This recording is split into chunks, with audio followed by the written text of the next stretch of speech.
मैले खान पाइन, मैले लाउन पाइन भनेर तपाईहरुकोमा गुनासो गर्न आएको पनि हैन।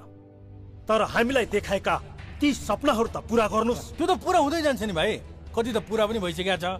जस्तो कि पहिला यो देशमा राजा थियो, अब अहिले जनताको छोरो राष्ट्रपति भएको छ कि छैन? हिजो त एउटा राजा थियो, आज जना राजा छन्। हिजो एउटा राजाले लुट्थ्यो, आज जनाले लुटिरहेका छन्। के यही हो गणतन्त्र?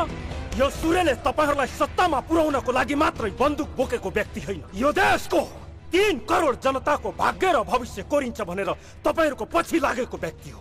कमरेड, याद गर्नुहोस्, यदि हामीहरुको सपनामाथि लात मार्नु भयो भने तपाईहरुको पक्षमा उठेको बन्दुक तपाईहरुको विरुद्धमा पनि उठ्न सक्नेछ।